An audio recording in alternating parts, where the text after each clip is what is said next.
We are going to talk about the Paris Commune.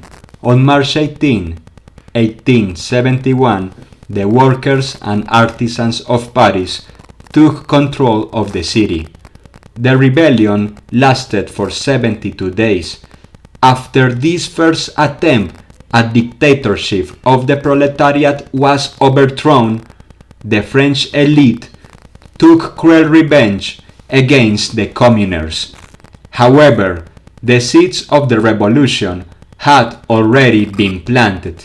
People began to believe that utopias based on equality and the ideals of freedom could one day become a reality. The popular revolution of 1848 had led to the disintegration of the monarchy and the beginning of the Second French Republic, whose first and only president was Louis Napoleon, nephew of Emperor Napoleon Bonaparte. In 1852, Louis Napoleon became Emperor of France and officially began the era of the Second Empire. In 1853, the French Empire embarked on a fight against the Russian Empire in the Crimean War.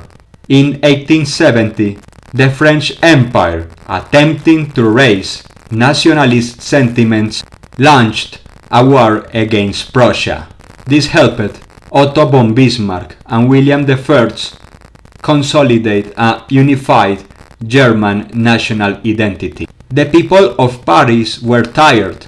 The war between the French Empire and the Kingdom of Prussia had led the people to social and economic crisis. Hunger is one of the great drivers of history because it forces human beings to rethink their entire way of living. The failure of Napoleon III led to his ruin, and his imperial desires were replaced by a National Assembly. The National Assembly was a transit government headed by Adolf Thiers, future president of the Third Republic, and composed mostly of conservative Republicans of a bourgeois nature and landowners related to the monarchy. This transitional government was going to betray the people and their Republican expectations, while the Prussians kept Napoleon III prisoner. Revolutionary spirits were awakening in Paris. This capital of rebellion already knew firsthand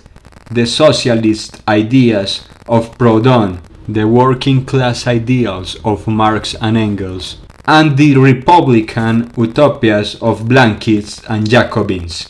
Parisians felt humiliated. The Prussian army paraded triumphantly through the streets of Paris. In Versailles, home of the former Bourbon monarchy, the French National Assembly, chaired by Adolphe Thiers, signed the surrender, exalting William I of Prussia as emperor. Paris generated fear among the ruling classes. It was the city of revolution per excellence. Republican ideals were raised countless times in this urban center. The soldiers of the National Guard, who were a true popular army made up of workers, decided to defend Paris from the aristocratic landowners and bourgeoisie who, from Versailles, wanted to take from the people the weapons with which they had defended the country.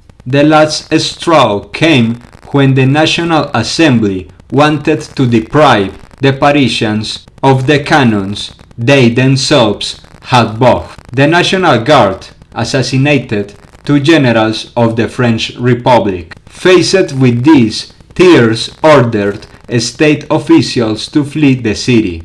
After the public officials had fled, popular elections were called for the municipal council. Government positions were occupied by radical Republicans and Socialists. Government positions were occupied by radical Republicans and Socialists. On March 18, 1871, the official government ordered General Claude Martin Lecomte to collect the cannons that were stored in Montmartre. The people, with women at the head, opposed this measure. General Lecomte ordered to open fire on the population, but the National Guard, with a true citizen conscience and a true patriotic feeling, preferred to assassinate their superiors. The National Guard had been founded since the time of the French Revolution with the task of protecting Paris in times of peace. During the Franco-Prussian War, this military body, made up of ordinary people, became a true defender of Paris, which was besieged by the Prussian army. When the generals of the official government, Claude Martin Lecomte and Clement Thomas, ordered the National Guard to fire on the people, the soldiers preferred to assassinate their superiors. This aroused anxiety in the National Assembly. Tears forced soldiers loyal to the regime and public officials to evacuate the city. At that time, the Central Committee of the National Guard became the only power body in Paris. Communal elections were scheduled for March 26. The 92 members of the Communal Council included workers, artisans, small merchants, professionals, such as doctors and journalists, and a large number of politicians. They covered all Republican tendencies, from reformists and moderate Republicans, socialists, anarchists, Proudhonians, Blanquists, and independents, to Jacobins who tended to look nostalgically at the French Revolution. Some of the decisions adopted by the Commune government were remission of rents, which had been increased considerably by landlords until the siege was over, the abolition of night work in the hundreds of bakeries in Paris, the abolition of the guillotine, the granting of pensions for the widows of members of the National Guard killed in service, as well as for their children, the free return of all workers' tools through state pawnshops. Debt obligations were postponed and interest on debts was abolished, and moving away from strict reformist principles, the right of employees to take control of a company if it were abandoned by its owner. The army and the police were abolished. All citizens capable of bearing arms were enrolled in the National Guard, the only armed force. The schools were open to all, on every level. All rent for housing was cancelled, and all the pawnshops closed down. Night shifts were outlawed. The factories of the capitalists who had fled were ceased to be run by the workers. The Victory Column, a monument to France's chauvinist wars of aggression, was torn down. The workers declared, "The flag of the Commune is the flag of the War Republic." There was a real separation of church and state. Many church assets were confiscated to finance the Paris Commune. Marx and Engels provided the theoretical framework for the Commune's proletarian uprising, advocating for the abolition of private property and the establishment of a classless society through proletarian revolution.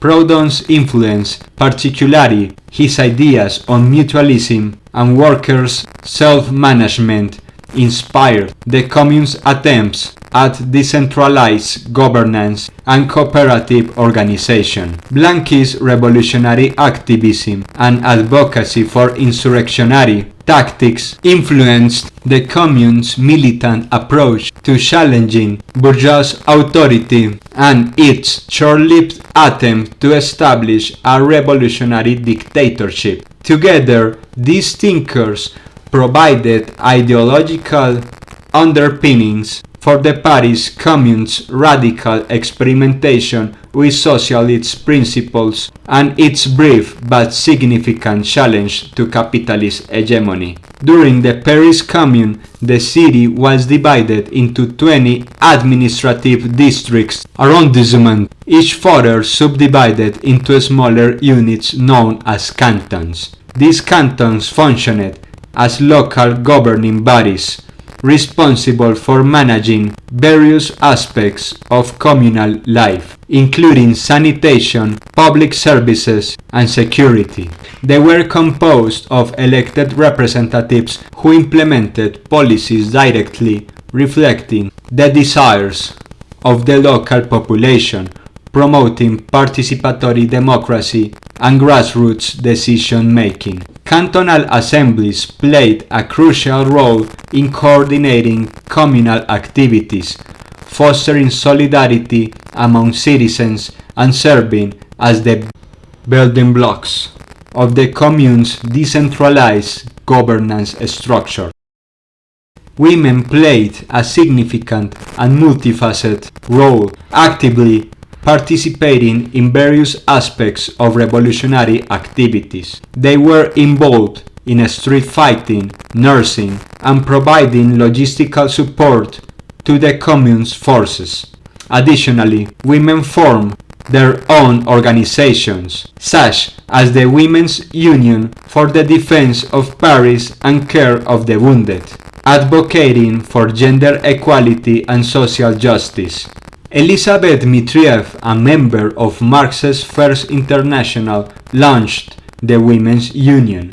Members were mainly garment workers, dressmakers, linen wrappers, shoe stitchers, seamstresses, some using rare sewing machines. Another important woman of the Paris Commune was Louise Michel, who encouraged the creation of daycare centers so that working women could leave their children there, soup kitchens for children, and signed for the initiative to create schools with public, secular, universal education. The Paris Commune ended on May 28, 1871, when French government forces, supported by Prussian troops, managed to regain control of the city after weeks of fighting and resistance by the communards.